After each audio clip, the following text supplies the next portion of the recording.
नमस्कार दोस्तों, मैं हूं नरेश। स्वागत है फिर से एक बार आपका आपके अपने favourite YouTube gardening channel birds of happiness में।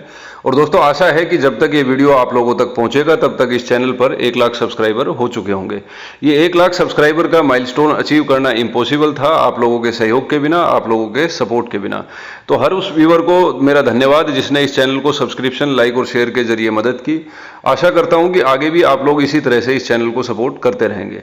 ये 2 साल की जर्नी काफ़ी एक्साइटिंग थी, काफ़ी इसमें मुझे सीखने को भी मिला। और इस 2 साल की जर्नी की शुरुआत मैंने जो है मेरा गार्डन आप देख सकते हैं लेफ्ट साइड में, मैंने यहाँ से इसकी शुरुआत की थी और आज राइट साइड में 2 साल के अंदर हम पहुँच चुके हैं। दोस्तों, इस 2 साल की गार्डनिंग की जर्नी में मैंने काफ़ी कुछ सीखा और काफ़ी कुछ कोशिश की कि आप लोगों के साथ में नॉलेज शेयर कर पाऊँ। अपने फेलियर से मैंने सीखा, अलग अलग सोर्सेज से मैंने सीखने की कोशिश की और जितनी भी नॉलेज है, जो मेन नॉलेज है, मैं आज आपके साथ में शेयर करूंगा इस वीडियो में, ताकि इस नॉलेज से आप भी फायदा उठा सकें। ये देखिए, मेरे गार्डन के बिल्कुल साइड का जो हिस्सा है आप अभी भी देख सकते हैं। इस प्रकार का पहले जो मेरा बैकयार्ड गार्डन था, इस तरह की जो है जगह थी। और जितने भी हमारे गार्डनर्स हैं तकरीबन सभी गार्डनिंग की शुरुआत इसी तरीके से करते हैं।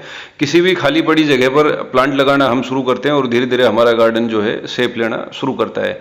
तो इस तरह से खाली जगह के ऊपर मैंने शुरुआत की। काफ़ी सारे वीड्स थे और काफ़ी सारी जो है मिट्टी भी उतनी अच्छी क्वालिटी की नहीं थी। आज 2 साल के बाद आप देख सकते हैं, ये आज सुबह का वीडियो है जो मैंने सुबह ही अपने गार्डन में तैयार किया। दोस्तों, इस 2 साल की जर्नी के अंदर चैलेंजेस काफ़ी आए, लेकिन फेलियर कोई भी नहीं आया। जब आप गार्डनिंग करते हैं तो आपके लिए फेलियर कोई भी नहीं है। प्लांट का मरना या प्लांट का अच्छी ग्रोथ करना, ये सब फेलियर की गिनती में नहीं आता है। आप सिर्फ सीखते हैं और आपका जो ओवरऑल जो अवेयरनेस है अपने बारे में, नेचर के बारे में, वो बढ़ती है। और सबसे बड़ी बात है कि जब आप नेचर की सेवा करते हैं, नेचर के पास जाते हैं, तो आपको नेचर हर दिन एक नया रिवार्ड देता है। आपको चाहे वो नॉलेज का रिवार्ड हो, एक्सपीरियंस का रिवार्ड हो, या पैदावार जो है अलग अलग पौधे दे सकते हैं उसका रिवार्ड हो। खैर, ये काफ़ी सारी फिलोसफिकल बातें हो जाएंगी। अभी मैं हाल फिलहाल में आपके साथ में शेयर करना चाहूँगा वो कुछ ज़रूरी नॉलेज जो आपके ओवरऑल जो गार्डन का इकोसिस्टम है उस पर काम करने में जो है आपकी मदद करेगा, उसको सुधारने में मदद करेगा। और अगर आप गार्डनिंग में बिगिनर है तो आपके गार्डन को एक सक्सेस बनाने में भी मदद करेगा। दोस्तों, इस 2 साल के गार्डनिंग के एक्सपीरियंस में जो सबसे ज़रूरी चीज़ मैंने सीखी है वो है फीड द सोइल। आप मिट्टी को पोषक तत्व दीजिए, प्लांट को पोषक तत्व मत दीजिए। आपको मिट्टी का जितना आप सुधार करेंगे, जो आपकी मिट्टी है गार्डन की या गमले की जो मिट्टी है उसका जितना सुधार करेंगे, आपके प्लांट ऑटोमेटिकली उतने ही अच्छे ग्रोथ करेंगे। हम बहुत ज़्यादा फोकस करते हैं प्लांट की ग्रोथ पर। देखिए, प्लांट आपने अभी आज लगाया, एक हो सकता है कि ये सक्सेस हो या ना हो, लेकिन अगर आप मिट्टी पे लगातार काम करते हैं तो साल के बाद, 2 साल के बाद आपके गार्डन की जो सोइल है या गमले की जो सोइल है वो उस लेवल पर पहुंच जाती है कि किसी भी तरह का प्लांट आप लगाइए उसमें हमेशा अच्छी ग्रोथ ही आपको देखने को मिलेगी। अपनी सोइल के अंदर हमेशा आप कोशिश कीजिए कि ऑर्गेनिक मैटर जो होता है, जो ऑर्गेनिक पदार्थ है, उनकी मात्रा को बढ़ाने की कोशिश कीजिए। जैसे ही आप कंपोस्ट, वर्मी कंपोस्ट या गोबर की खाद, इस प्रकार की जो खाद है मिट्टी के अंदर अमेंड करते हैं, बार बार डालते हैं, तो मिट्टी के अंदर जो टॉप की जो 2 इंच लेयर है उसमें ह्यूमस बढ़ना शुरू होता है और अलग अलग माइक्रो ऑर्गेनिज्म जो होते हैं, हेल्थी माइक्रो ऑर्गेनिज्म, उनकी मात्रा बढ़ना शुरू होती है। और ओवरऑल जो मिट्टी की जो हेल्थ है, उसका भुरभुरापन है, पानी होल्ड करने की जो क्षमता है, बाकी चीज़ों पर काफ़ी पॉजिटिव असर पड़ता है। हो सकता है शुरुआत में आपको तुरंत बेनिफिट देखने को ना मिले, लेकिन 5-6 महीने अगर आप अपने गार्डन की सोइल पर मेहनत कर लेते हैं तो आपको इसके जो रिजल्ट है, लॉन्ग टर्म रिजल्ट हमेशा देखने को मिलेंगे। हर 2 से 3 महीने के अंदर दोस्तों एक बार कम से कम जो है ऑर्गेनिक पदार्थ जो होते हैं, जैविक पदार्थ जो है, उनकी 2 से 3 इंच की लेयर एक आप अपने गार्डन की सोइल पर जरूर बिछाइए। चाहे वो कंपोस्ट हो, वर्मी कंपोस्ट हो, लीफ मोल्ड हो, ये सब चीज़ें जो होती है इनके अंदर ऑर्गेनिक मैटर होता है। और जितना ऑर्गेनिक मैटर आपके गार्डन की सोइल में रहेगा उसकी जो सेहत है वो दिनों दिन उतना ही ज़्यादा बढ़ती है। इसके अंदर हेल्थी बैक्टीरिया आते हैं, केचुआ, बाकी चीज़ें जितनी भी जो ओवरऑल जो इकोसिस्टम है वो आपके गार्डन का सुधरता है। और फिर किसी भी तरह का पौधा आप इस तरह की मिट्टी के अंदर लगाए, उसमें हमेशा अच्छी ग्रोथ, अच्छी सक्सेस आपको देखने को मिलेगी। दूसरा पॉइंट काफ़ी अहम है दोस्तों, अगर आपने हाल फिलहाल में नया गार्डन शुरू किया है, इन्वेजिव प्लांट यानी जो आक्रामक जो पौधे होते हैं उनको आपको समय समय पर अपने गार्डन से हटाना पड़ेगा, क्योंकि खाली पड़ी जगह पर पहले से ही कुछ घास फूस, खरपतवार, इस तरह के जो पौधे होते हैं वो अपने आप उग जाते हैं। इनको आपकी केयर की भी आवश्यकता नहीं होती है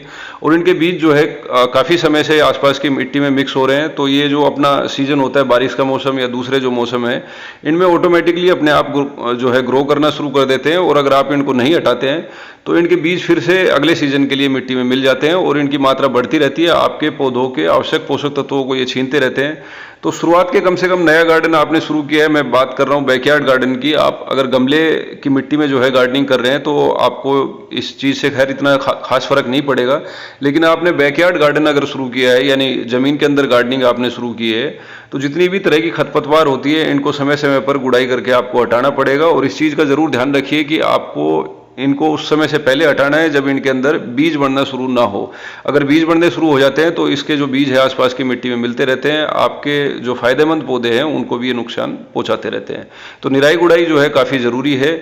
तीसरा सबसे ज़रूरी स्टेप है कि इसको जो गार्डनिंग है इसका ओवरऑल जो नेचर है आप ऑर्गेनिक ही रखिए। क्योंकि हम क्या करते हैं कि हमने कोई नया प्लांट लगाया, उसमें इतनी अच्छी सक्सेस नहीं हो रही है, इतनी अच्छी ग्रोथ नहीं हो रही है, तो हम केमिकल फर्टिलाइजर की तरफ भागना शुरू कर देते हैं। हालांकि दोस्तों इस चैनल पर भी मैं काफ़ी सारे केमिकल फर्टिलाइजर सजेस्ट करता हूं, लेकिन ज़्यादातर ये गमले वाले प्लांट्स के लिए होते हैं, या परमानेंट प्लांट के लिए भी मैं केमिकल फर्टिलाइजर अगर सजेस्ट करता हूँ तो इसका एक कारण है।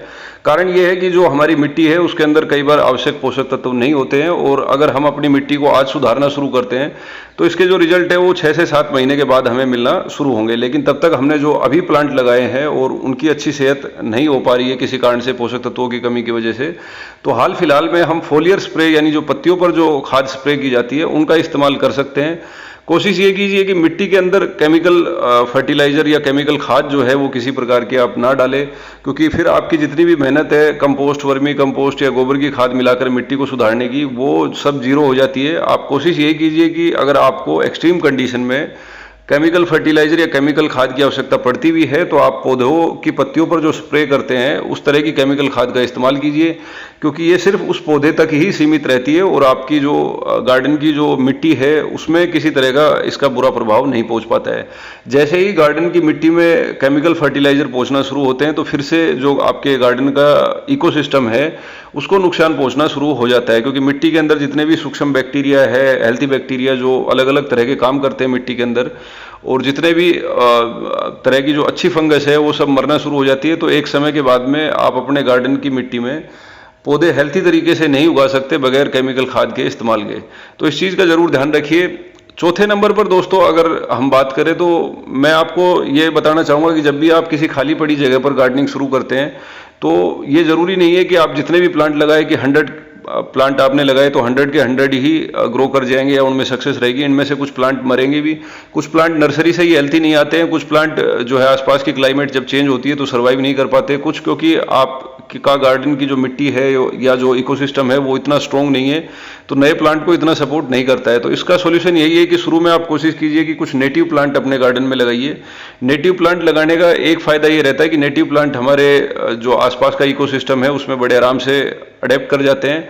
बाद में जब ये नेटिव प्लांट जो है ग्रो कर जाते हैं तो एक तरह से सपोर्ट मिलता है। आप बाद में जब दूसरे प्लांट लगाते हैं तो उनको सपोर्ट मिलता है। इनसे जो सूखी पत्तियां गिरती है वो एक तरह से मिट्टी में खाद का काम करती है, और आसपास का जो इन्वायरमेंट है, चाहे वो ह्यूमिडिटी है, मॉइस्चर कंटेंट है, वो सब उस सब में भी जब जितने पौधे होते हैं वो एक दूसरे को सपोर्ट करते हैं अच्छे से ग्रो करने के लिए। तो खाली पड़ी जगह पर या बिल्कुल ही नई जगह पर आप गार्डनिंग शुरू करें तो शुरू में कोशिश कीजिए कि कुछ नेटिव किस्म के, या साफ साफ शब्दों में कहे तो देसी जो किस्में होती है पौधों की, उनके पौधे आप लगाइए शुरू में। जामुन का पेड़ हो गया, आंवला का पेड़ है, अशोक का पेड़ भी एक लेवल तक आप नेटिव प्लांट बोल सकते हैं। इसके अलावा अमरूद के पौधे हो गए। ये सब पौधे जब ग्रो करते हैं तो अपने आसपास की जो एयर होती है उसके अंदर मॉइस्चर कंटेंट भी अच्छा मेंटेन रखते हैं। आसपास हीट स्ट्रोक जो है, अगर आपने कोई नया प्लांट लगाया खुली जगह पर तो हीट स्ट्रोक के चांसेस हो सकते हैं, कोल्ड स्ट्रोक के चांस हो सकते हैं। इन सब से भी एक बफरिंग देते हैं आपके जो बाकी पौधे होते हैं ये नेटिव प्लांट, और ये वेदर कंडीशन को आराम से झेल भी जाते हैं। और ओवरऑल जो इकोसिस्टम है, जो इन्वायरमेंट है आपके गार्डन को, उसको भी जीवंत करने का काम ये जो है पौधे करते हैं। तो शुरुआत में कुछ नेटिव प्लांट जरूर रखिए, इससे आपका भी मोरल जो है बढ़ता है। आप कुछ पौधे जो है आपके गार्डन में ऐसे जो आराम से ग्रो कर रहे हैं तो उनको देखकर आपका भी गार्डनिंग में रुचि जगती है और मोरल आपका बढ़ता है। इसके बाद जितने भी प्रकार के आप पौधे लगाते हैं उनका सक्सेस रेट भी सुधरता है। दोस्तों, जब भी आप गार्डनिंग की शुरुआत करें तो इकोसिस्टम जरूर दिमाग में रखिए। इकोसिस्टम को दिमाग में रख के जितना आप जो है गार्डनिंग में मेहनत करेंगे उतना ही ज्यादा सक्सेस आपको मिलेगी। इकोसिस्टम में सिर्फ प्लांट नहीं होता, प्लांट के आसपास जो मिट्टी है उसके अंदर माइक्रो ऑर्गेनिज्म है, उसके आसपास छोटे छोटे जो कीड़े हैं, जीव जंतु है, पक्षी है, वो सभी इकोसिस्टम का पार्ट है। तो ऐसा गार्डनिंग कीजिए जिसमें इन सभी को बेनिफिट मिले, तो आपकी ओवरऑल जो गार्डनिंग की सक्सेस रेट है वो भी बढ़े। आप हमारा चैनल सब्सक्राइब कर सकते हैं ताकि आपकी गार्डनिंग में हेल्पफुल वीडियो आपको लगातार मिल सके। तो दोस्तों ये थी आज की जानकारी, ये था आज का वीडियो। उम्मीद करते हैं जानकारी आपको जरूर पसंद आई होगी। अगर ये वीडियो आपको पसंद आया है और ये वीडियो आपके किसी काम का है तो इस वीडियो को लाइक और शेयर करना ना भूलें। नए दर्शक है तो हमारा चैनल भी सब्सक्राइब कर लीजिए। हम इसी तरह के गार्डनिंग के वीडियो लगातार अपलोड करते रहते हैं। लगातार हमारे साथ बने रहने के लिए और आज का वीडियो देखने के लिए आप सभी का धन्यवाद।